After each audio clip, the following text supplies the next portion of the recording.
Tentukan sendiri beritamu. Pilih buat playlist dan dengarkan di RCTI Plus Super App. Dari berbagai ajang musik ternama yang mengukuhkan dirinya sebagai salah satu sosok paling berpengaruh dalam industri hiburan Indonesia.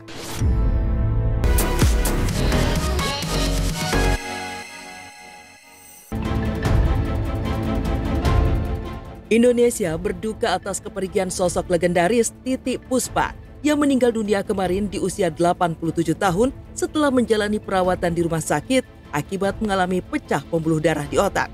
Sosoknya pun langsung dikenang oleh lintas generasi. Tak hanya senior, tapi juga yang jauh lebih muda usianya, semua datang melayat memenuhi rumah duka.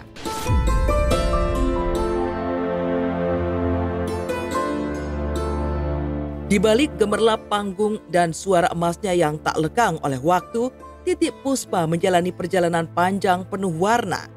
Sosok Titiek Puspa lahir sebagai Sudarwati pada tanggal 1 November 1937 di Kalimantan Selatan. Titiek Puspa mengukir sejarah panjang dalam dunia musik. Lebih dari 60 tahun ia berkarya tanpa henti. Ia bahkan sampai 4 kali berganti nama sepanjang karirnya. Ia sempat berubah menjadi Kadarwati, lalu Sumarti sebelum akhirnya menemukan takdirnya dalam nama Titiek Puspa. Di sepanjang karirnya, pelantun tembang Kupu-Kupu Malam itu telah meraih berbagai penghargaan prestisius, termasuk Lifetime Achievement Award dari berbagai ajang musik ternama yang mengukuhkan dirinya sebagai salah satu sosok paling berpengaruh dalam industri hiburan Indonesia. Marilah kemari, hey, hey, hey, hey kawan. Jadi sampai nama saya itu sampai diganti 3 kali. Sudarwati masuk rumah sakit, salah kita sembuh, diganti Kadarwati, sembuh lagi, pulang lagi supaya nggak sakit lagi, diganti Kadarwati, sebut masuk lagi rumah sakit sampai Sumarti, sampai Titiek Puspa.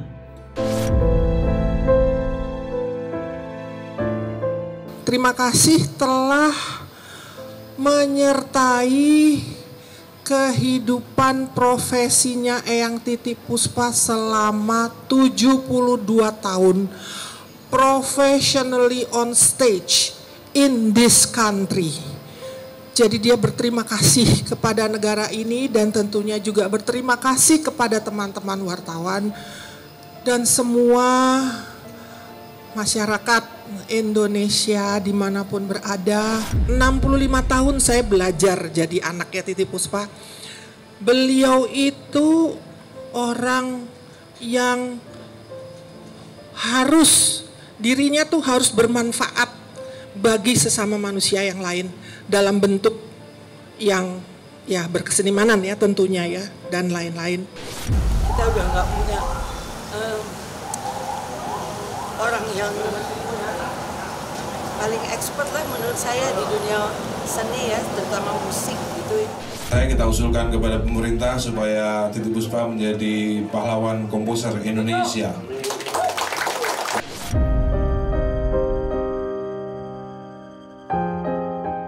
Sebagai musisi senior, semasa hidupnya almarhumah dikenal sebagai sosok yang selalu merangkul para junior di dunia musik. Ia pun pernah berduet dengan sederet bintang mulai dari Ariel Noah, Isyana Sarasvati, Farel Prayoga, Inul Daratista, dan banyak lainnya.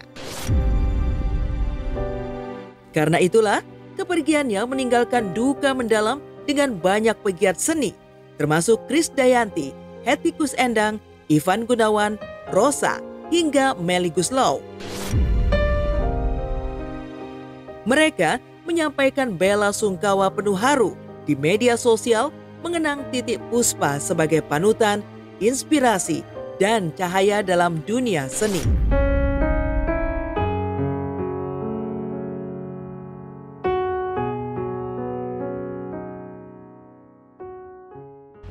Malam bekerja bertaruh seluruh jiwa raga, bibir senyum. Pikir apanya dong, yang sebelah mana?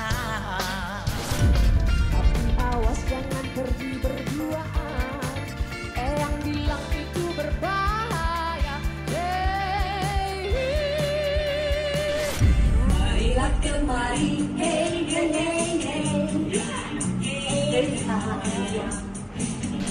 pasti ya kita semua kehilangan lah ya, kita tahu bagaimana kontribusi almarhum buat bangsa, negara, buat dunia kesenian, buat kebudayaan semua. Jadi kita kehilangan salah satu ibu. Turut berduka cita untuk keluarga Eyang. Wah, Eyang tuh baik banget. Saya ingat banget dulu saya di zaman musik masih di Smash, itu benar-benar yang kayak diayomi banget sama Eyang gitu, di welcome banget sama Eyang, kita anak-anak baru yang baru masuk dunia musik ini diayomi banget sama Eyang. Jadi I hope semoga Eyang udah tenang di sana, semoga Eyang udah nggak sakit lagi, dan semoga keluarga yang ditinggalkan diberikan ketabahan, kesabaran. Tak hanya dikenang sebagai maestro musik Indonesia, Titiek Puspa juga selalu memancarkan pesona awet muda hingga usia senja. Di balik wajahnya yang tetap segar, tersimpan rahasia sederhana namun penuh makna, yakni pola makan sehat yang selalu dipegang teguh. Almarhumah menjauh dari garam berlebihan, makanan cepat saji, serta makanan yang diawetkan. Bukan hanya soal pola makan yang teratur, tetapi juga kesadaran penuh akan pentingnya istirahat dan olahraga. Tak hanya itu, Titiek Puspa juga menyimpan sebuah kebiasaan unik yang ia yakini menjadi salah satu rahasia awet mudanya. Dalam kesederhanaan rutinitasnya, almarhumah percaya bahwa tidur telentang dengan wajah menghadap ke atas bukan sekedar posisi istirahat, tetapi juga cara alami menjaga kekencangan kulit wajah dan menghindari tanda-tanda penuaan. Kabarnya di masa mudanya ia bahkan jarang menggunakan bantal saat tidur, membiarkan wajahnya tetap rileks tanpa tekanan. Tipsnya. Aku memang dari umur 30-an aku sudah mengurangi garam, mengurangi gula, mengurangi minyak, mengurangi makanan yang diawet-awetin, tidak minum. Aku tuh minumnya air putih. Ada, walaupun tidak keras, tapi ada. Jalan kaki Kak ya? Nggak, olahraga, napas, meditasi. Nah, meditasi 1 jam. Tapi kalau baru sakit bisa 5 jam. Kan saya sudah dari umur 35, saya menjaga diri saya tidurnya telentang. Nah, kalau telentang ini kan ketarik gini. Jadi, nah kalau sekarang ada yang tidak mau gitu, mau gampang ditarik. Nah, kan jadi cantik ya.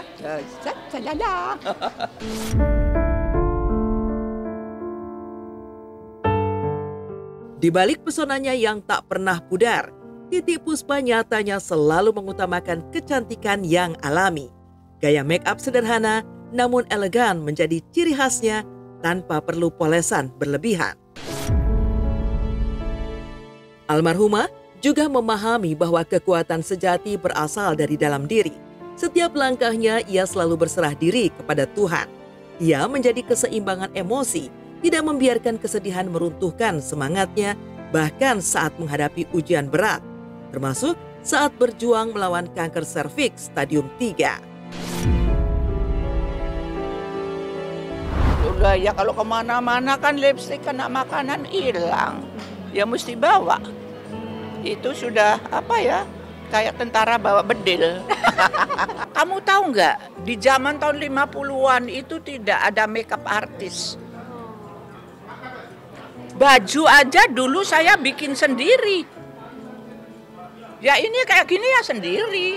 Saya mau jadi apa, diapain orang dengan, oh Gusti Ngalang kersakaken toh, nggih monggo. Nah, aku waktu kena cancer, oh saya kena juga toh, ya udah. Jadi saya tuh orangnya tuh pasrahnya tuh habis-habisan. Itu adalah satu penyakit yang wedian sakitnya. Nah itu yang aku teriak-teriak, Tuhan saya ambil aja, udah gak kuat. Ambil aja tuh, udah ambil, mau ditaruh di mana aja terserah, ini mau untuk kiri sama kanan terserah, ya neraka apa di surga udah sakitnya gak karuan. Tapi kalau saya masih harus hidup, kasih saya isyarat. Akhirnya setengah jam kemudian saya minta tiket ke Jakarta. Nah itu terus ambil meditasi itu 13 hari sembuh, balik meneh aku nang Singapura didelok karo dokternya. Merasa bagi saya Mbak Titi itu orang yang baik, dibuat meninggal dalam keadaan baik dan diberikan juga kesempatan untuk berobat. Jadi menurut bapak saya, apapun yang dibuat oleh keluarganya juga yang terbaik. Dan Mbak Titi meninggal dalam keadaan sangat-sangat baik. Kini, meskipun Titi Puspa telah berpulang, jejak kehidupannya tetap abadi dalam ingatan banyak orang. Ia tidak hanya meninggalkan karya yang akan terus dikenang, tetapi juga mengajarkan bahwa merawat diri, menjaga kesehatan, dan berpikir positif adalah kunci menjalani hidup yang bahagia dan penuh semangat. Selamat jalan, Eyang Titi, legenda musik Indonesia.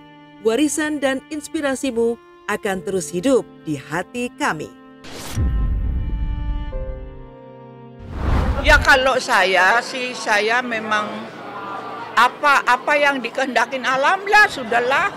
Kalau memang saya bilang sama Tuhan, kalau saya masih harus bekerja, biarkan saya hidup sehat. Tapi kalau saya sudah tidak diinginkan di dunia, ambil saja. Mau taruh di mana terserah. Tapi kalau saya sudah tidak diinginkan di dunia, ambil saja. Mau taruh di mana terserah. Sama yang saya mungkin juga sekeluarga mau mengucapin turut berduka cita yang sedalam-dalamnya untuk keluarga besar juga. Baik banget ya, benar-benar kayak humble banget. Maksudnya kan Eyang adalah sosok yang sangat legend dan sangat besar gitu di mata siapapun itu menurut saya gitu. Tapi ya sebuah kesempatan besar aja juga waktu itu bisa nyanyi bareng sama beliau gitu di salah satu acara. Aku turut berduka cita atas meninggalnya artis senior bertalenta luar biasa kepada Eyang, Oma, Nenek, Titi Puspa. Semoga keluarga yang ditinggalkan diberikan roh penghiburan.